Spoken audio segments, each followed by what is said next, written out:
Let's start off with the headlines, shall we? I'm 52 years old. My name is Carrie Fisher. I live in a really nice house in Los Angeles. I have two dogs, and I have a beautiful daughter named Billy. My entire existence could be summed up with, if my life were not funny, then it would just be true. And that is simply unacceptable. What that means, other than what it sounds like, is that sometimes things happen in your life, and from a certain perspective may seem as tragic or shocking even. However, time passes and the funny slant comes in, therefore making the same thing that harmed you do so no longer.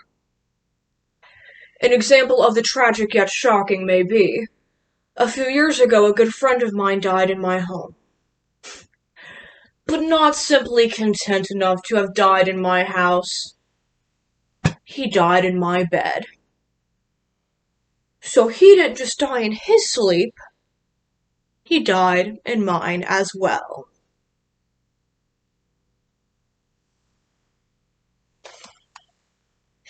In Alison M. Landoni's A Laughing Matter, Transforming Trauma Therapeutically Using Humor and Communication Techniques, it is confirmed that humor can be used within the therapeutic realm, as well as, by using humor therapeutically, it can create helpful coping mechanisms that offset life's many stressors, as well as teaching the importance of self-value and self-efficiency.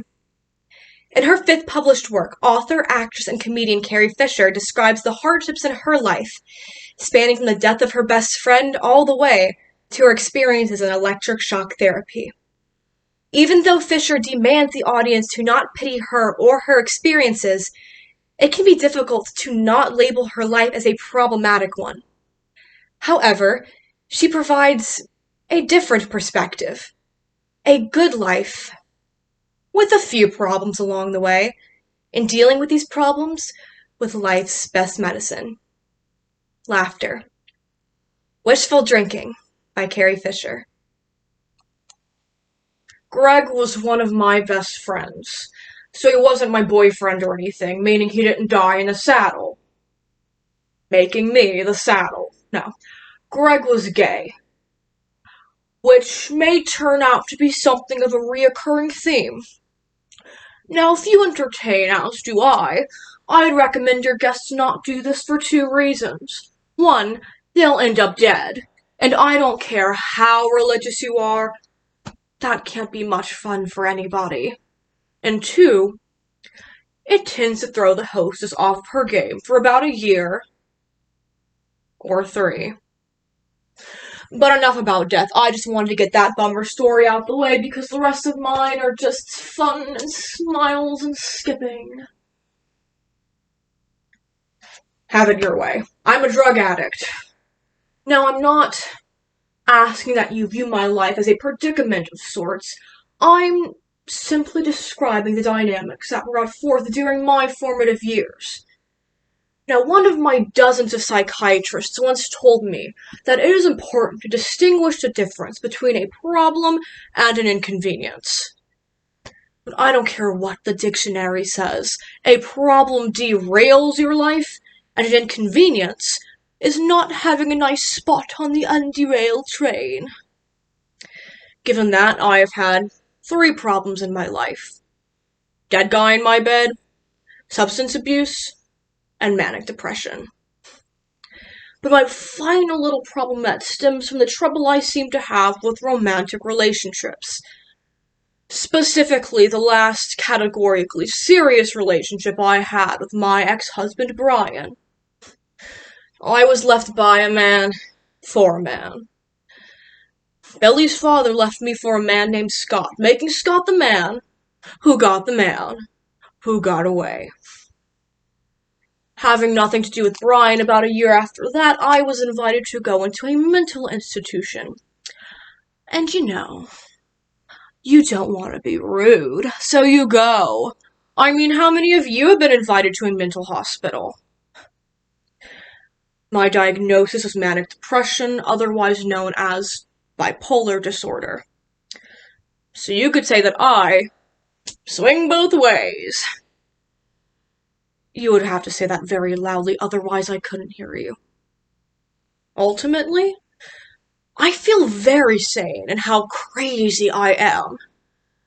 However, I do periodically explode, and because I am a great hostess, minus the Greg thing, I like to offer my guests bibs, so on the off chance that I do explode, I don't get my crazy juices all over their nice clothing. But now, we've gotten to know each other a little while, so I think it's finally time I talk about ECT. And whenever I think of my experiences with electric shock therapy, I find myself comforted with the fact that we are not alone, and that these people are also fucked up. And I mean, look how much these fellow fuck-ups have managed to accomplish. Why did I feel I needed to undergo ECT? Well, I've been recommended a handful of times over the years, but I always deemed it too barbaric to pursue. Jack Nicholson in One Flew Over the Cuckoo's Nest is not the most enticing example.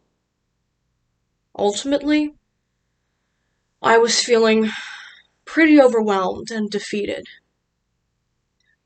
I didn't necessarily feel like dying, but I wasn't feeling a whole lot like living either. The other reason was that I was depressed. Profoundly depressed. And part of that could be attributed to my mood disorder, which was, no doubt, probably the cause of my emotional intensity. That is what takes sadness and turns it into sadness squared. It's what revs the motor of misery, guns the engine of an unpleasant experience, filling it with rocket fuel, and blasting off into a place, into the stratosphere that is all something like a suicidal tendency, where the wish to continue living is all but completely absent.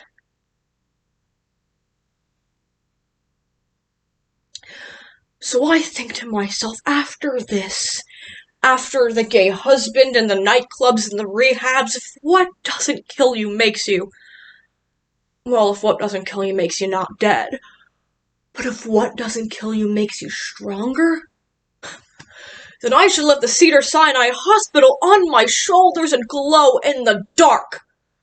So I say to myself at this point, Carrie, bring it on! Don't ever say that. Do not ever say bring it on, because spoiler alert, it will be brought. That, my friends, is when Greg died. ECT has forced me to rediscover what makes the sum of Carrie Fisher. And I find that a hell of a lot of it fills me with a sort of giddy gratitude. Some of my memories will never return. They are lost along with the fleeting sense of hopelessness and despair. Not a tremendous price to pay if you think about it. Totally worth it! But a good friend of mine a few years back once told me that you can only find heaven after backing out of the pits of hell. And while this place in my life may not seem like everybody's type of heaven, I swear that if I'm quiet enough, I can hear the angels sing. That or I fucked up my medication, but who's to say?